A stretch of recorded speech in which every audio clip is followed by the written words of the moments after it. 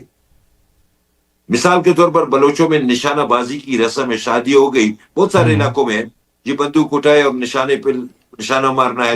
یہ دولہا بھی اس میں حصہ لیتا ہے، آپ بھی حصہ لیتے ہیں، میں بھی حصہ لیتا ہوں. جس نے مقابلہ جیتا اس کو کچھ انعامی رقم دی جاتی ہے. کیا عربوں میں یا افریقن مسلمانوں میں یا یورپ کے مسلمانوں میں بھی یہ رواجات موجود ہیں؟ نہیں ہے. یہ کوراگان جو ہمارے ہوتے رواج تھے پنجگور میں، جس میں کوراگان کہتے ہیں، وہاں ایگزیکٹلی اس کو سر، لے ہمارے کے باہر. ساراوان میں بھی یہ چیز ہوتی ہے، جالوان میں بھی یہ چیز ہوتی ہے، کچھی میں بھی یہ چیز ہوتی ہے، دیگر کئی علاقوں میں بھی یہ رواج موجود ہے. یہ رواجات ہے، یہ بلوچی رواجات ہے. رسم ہوئی، اب نکاح کی رسم ہے. اب نکاح کی رسم میں ترمیم یا تحریف نہیں کر سکتا ہوں نا. اس کا جو خطبہ ہوگا، جو طریقہ کار ہوگا، رسم قبولیت ہوگی، وہ چاہے عرب میں ہو، چاہے افریقہ میں ہو، چاہے یورپ میں ہو، چاہے ایشیا میں ہو، چاہے بلوچستان میں ہو، چاہے کہیں پہ بھی ہو، وہ وہی ہوگی جو اسلام نے مقرر کیے ہیں. لہذا میں یہ کبھی نہیں کہوں گا کہ بلوچی رسوم و رواجات اسلام کے شاعر کے مطابق ہے. رسومات وہی ہوں گی، رواجات وہی ہوں گے جو آپ کے قومی نارمز اور ویلیوز کے مطابق ہوں گے. آپ نے اپنے کتاب میں لکھا ہے کہ قدیم مدرسری نظام کا خاتمہ اور طبقاتی دور کا آغاز. تو کیا بلوچ سماج میں مدرسری نظام تھا؟ اس کو تھوڑا سا سمجھائیں. جی بالکل. میں نے صرف اس کتاب میں نہیں بلکہ میری جو نئی کتاب چھپی ہے بلوچستان کے آثار قدیمہ، اس کے 2 والیوم چھپے ہیں، ابھی 4 والیوم باقی ہیں. علاوہ ازیں تاریخ بلوچ و بلوچستان جلد اول میں بھی اس کا ذکر میں نے کیا ہے. بلوچوں میں مدرسے یعنی ماں سے متعلق 2 ادوار گزرے ہیں. پہلا دور وہ تھا جس کو ہم مدر نسبی دور کہتے ہیں، یعنی آپ کا نسب نامہ ہی ماں سے شروع ہوتا تھا. یہ وہی زمانہ تھا جب عورت کے خواتین کے بتوں کو بنا کر ان کی پوجا کی جاتی تھی. مدر کا یعنی ماں کا یعنی خاتون کا یہ مقام و مرتبہ تھا. یہ کون سا زمانہ، مطلب؟ یہ بالکل آپ کا ارلی پیریڈ ہے، 10 سے 11,000 سال، 8,000 BC کا. جی 8,000 BC کا. اس پہ باقاعدہ طور پہ تحقیق بھی ہوئی ہے، اور آپ کے بہت سارے جو آرکیالوجیکل سائٹس ہیں اس بات کی شہادت بھی دیتی ہے. دوسرا دور تھا مدر سری کا، یعنی اس میں مدر تو سربراہ ہے، سربراہ قبیلہ ہے، لیکن اب نسب نامہ جو ہوگا وہ باپ کی طرف سے ہوگا، پدر نسبی ہوگا. اس کے بعد جب یہاں پہ انڈسٹری ڈیولپ ہوئی، کون سی انڈسٹری؟ پوٹری انڈسٹری، اوزار سازی، ہتھیار سازی، قالین بافی، استخوان سازی، چھوپ سازی، یہ تمام اس انڈسٹریز تھی. یہ جب ڈیولپ ہوئی تو زائد مال پیدا ہونے لگا، ایکسٹرا جو آپ کا جو مال تھا وہ پیدا ہونے لگا. اب اسٹور کرنے کی گنجائش نہیں تھی، ان کے لیے مارکیٹنگ کی ضرورت تھی، پیسہ کمانا تھا. تب آہستہ آہستہ مدرسری نظام زوال پذیر ہوتا گیا، مرد کو اختیار حاصل ہوا، اور یہ خام مال وہ مارکیٹوں میں پہنچانے لگا. اس کے لیے نئی نئی منڈیوں کی تلاش شروع ہو گئی. بلوچستان کے تمام آثار قدیمہ اس بات کی گواہی دیتی ہے کہ وہی زمانہ تھا جب بلوچ سماج پہ، بلوچستان کے سماج پہ پدر سری نظام غالب آتا گیا اور مدرسری نظام کو آہستہ آہستہ زوال آتا گیا. یہ تاریخی دور سے بہت پہلے کی بات ہے. آپ دیکھیں، آپ کے جتنے بھی ٹیلے ہیں، جتنے بھی ماؤنڈز ہیں، قدیم تہذیبیں ہیں، قدیم ثقافتی نقوش ہے، وہاں پہ آپ کو دیکھیں لکڑی کا جو کام ہے وقت و حالات کے ساتھ ساتھ لکڑی معدوم ہو جاتی ہے، مٹی میں مل جاتی ہے، ختم ہو جاتی ہے. آپ کے اوزار تھے وہ بھی لکڑی کے ہوتے تھے، وہ بھی مٹ گئے، لیکن برتن کے جو پیسز ہیں جن کو ٹیرا کوٹا کہتے ہیں وہ باقی بچ گئے. ہزاروں کی تعداد میں یہاں سے برتن برآمد ہوئے ہیں. یہی برتن آپ کے عراق سے بھی نکلے ہیں. یا امجد کہتا ہے کہ عراق سے بلوچستان کے بنے ہوئے برتن نکلے ہیں. بالا حصار ترکمانستان سے بھی یہی برتن نکلے ہیں. ہندوستان کالی بنگن سے بھی یہی آپ کے برتن نکلے ہیں. گک منڈی افغانستان سے بھی آپ کے برتن نکلے. اس کا مطلب یہ ہے کہ اب مارکیٹنگ شروع ہو چکی تھی، نئی نئی منڈیوں کی تلاش شروع ہو چکی تھی. اب منڈیوں کے لیے خواتین کا بھاگنا ممکن نہیں تھا، مرد اس چیز کے لیے بھاگ دوڑ کرنے لگے، لہذا اقتدار تبدیل ہو کر مردوں کے ہاتھوں میں آیا. ان ادوار کی گواہی ہمارے قدیم ٹھیلے دیتے ہیں. اب بدقسمتی ہے، شمس مختصر سی بات کروں جی کہ بلوچستان کو آرکیالوجی کی فیلڈ میں ہمیشہ اگنور کیا گیا. بیرونی قوتوں نے آ کر یہاں پہ کام کیا، یعنی برطانیہ نے کام کیا، اٹلی نے کام کیا، فرانس نے کام کیا، خود اس ریاست نے کتنا کام کیا. اس نے تباہ جب کی یہاں ہے، پہ بلڈوز کی ہے. ایگزیکٹلی بلڈوز کیا، سینکڑوں سینکڑوں جو ٹھیلے تھے میرے سامنے بلڈوز کیے گئے ہیں. جب یہاں پہ جین فرانکوئس جیرج نے اور اس کی بیوی کیتھرین جیرج نے کام کیا مہرگڑھ پہ، تو مہرگڑھ نے ایک رزلٹ بھی دیا. اس نے یہ ثابت کیا کہ یہ جنوب مغربی ایشیا کی سب سے قدیم ثقافتی زون رہی ہے. 44,000 کے قریب آبجیکٹ یہاں سے نکلے ہیں صحیح سلامت. 20 سے 22,000 آبجیکٹ اب بھی بلوچستان پہنچا دیے گئے ہیں. 20 سے 22,000 کے قریب آبجیکٹ مسنگ ہے. یہ اتنا بڑا مرکز تھا کہ یہاں پہ بننے والے برتن پورے بلوچستان میں سرکولیٹ کرنے لگے. بعد ازاں بلوچستان میں دیگر جو ایریاز تھے وہ بھی ڈیویلپ ہوتے گئے. اب سوردم نال ہے، بہت بڑا مرکز. کولی ہے، بہت بڑا مرکز. سیادم سوراب ہے، بہت بڑا مرکز. انجیرہ ہے، بہت بڑا مرکز. خیرو کوٹ ہے، بہت بڑا مرکز. ستکگے ڈور ہے، بہت بڑا مرکز. ستکگے کو ہے پسنی، بہت بڑا مرکز.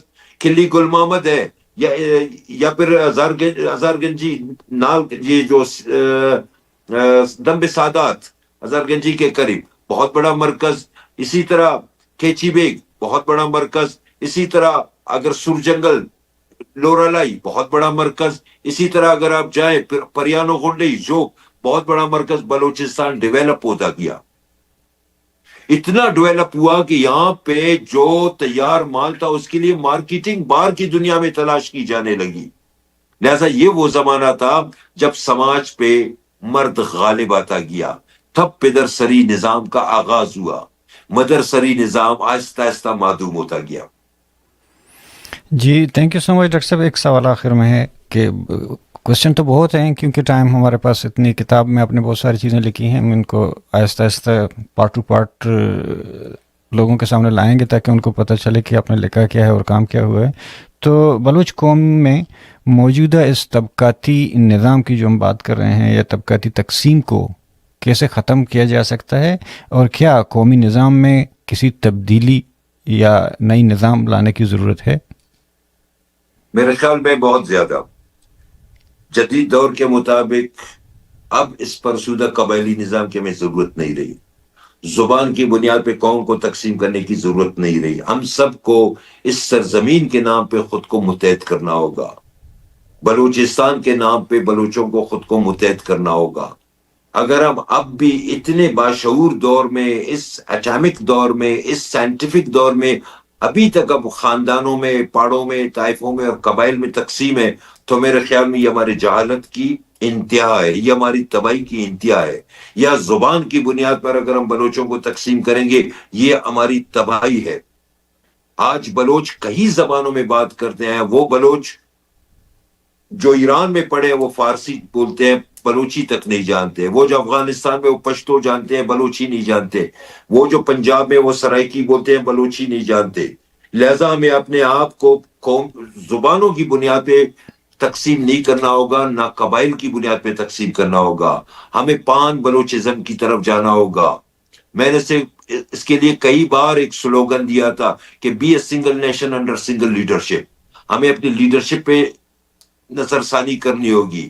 کہ ہمارے جو اس وقت سرفیس پہ موجود جو پولیٹیشنز ہیں وہ ہمارے بارے میں کیا فیصلے کر رہے ہیں. وہ تو خود مراعات یافتہ لوگ ہیں, مراعات کی وجہ سے آپس میں تقسیم ہے. وہ بلوچوں کو کبھی یکجہتی کی طرف جانے ہی نہیں دے رہے ہیں. لہٰذا ہمیں اس چیز پہ غور کرنا ہوگا. ہمیں اس لیڈر کے پیچھے جانا ہوگا جو حقیقی معنوں میں بلوچ اور بلوچستان کی سوچ رکھتا ہو یا رکھتی ہو. لہٰذا ہمیں اپنے آپ کو قومی بنیادوں پر متحد کرنے کی ضرورت ہے, نہ کہ لسانی یا قبائلی بنیادوں پر خود کو تقسیم کرنے کی. ہاں, اس کی تو سب سے بڑی علامت یہی ہے کہ میں اور آپ بیٹھ کے اردو میں بات کر رہے ہیں کہ ہم اس طرح تقسیم ہیں. ایگزیکٹلی یہ ہماری تقسیم ہے. کیا یہ ممکن ہے غلامی ہے جب تک ایک مرکزیت نیوکلیس کیسے دیں گے, مطلب جب تک اس وقت کیا ہے پاسبلٹی ہے, ممکن ہے کہ جب تک کہ یونائٹڈ بلوچستان نہ ہو جائے اس سے پہلے ہم ایز اے قوم مرکزیت دیں بلوچ کو؟ دیکھیں, مسافر جب منزل کی طرف چلنے کا ارادہ کرتا ہے تو کبھی نہ کبھی اپنی منزل پہ ضرور پہنچ جاتا ہے. راستے میں چاہے جتنی کلفتیں جتنی مشکلات بھی ہوں, لیکن مسافر بلاخر اپنی منزل مقصود پہ پہنچ جاتا ہے اگر اس کے ارادے مصمم ہوں. اگر ہمارے ارادے مصمم ہے, اگر ہمارے ارادے پختہ ہیں, تو ہم کیوں اپنی منزل نہیں پا سکتے؟ بلوچ قوم کیوں اپنی منزل نہیں پا سکتی؟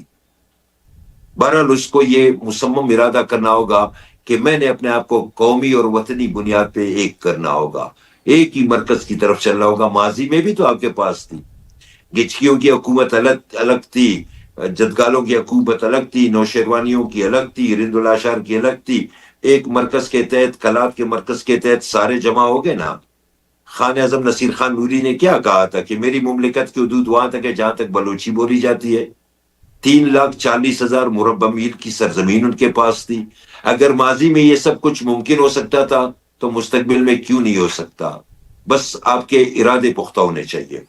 Thank you so much doctor صاحب, آپ نے ہمیں بہت وقت دی, ہمیں جانکاری دی, ہمیں بہت ساری چیزوں کا علم ہوا. میں امید کرتا ہوں کہ ہمارے جو قارئین ہیں یا جو سننے والے ہیں ان کو بھی آگاہی ملی ہے, اور ان لوگوں کو بہت ساری چیزوں پہ میں ان سے ایک ریکویسٹ کرتا ہوں کہ جو بلوچ سماج ہے, یہ کتاب ہے آپ کا, اس کو ایک بار پھر پڑھیں. وہ بہت ساری چیزیں ہم نے ڈسکس کی اور بہت ساری چیزوں کو وہ کتاب میں ان کو ملے ہیں جو وقت کی کمی کی سبب سے ہم ان کو ڈسکس نہیں کر سکے. البتہ بہت بہت شکریہ آپ کا, تھینک یو سو مچ. سلامت رہو. شمس صاحب کا بھی بہت بہت شکریہ کہ آپ نے مجھے اپنے چینل میں اتنا وقت دیا. خوش رہو, انشاءاللہ آئندہ بھی اس طرح کے پروگرام کرتے رہیں گے. سلامت رہو. ضرور, تھینک یو سو مچ.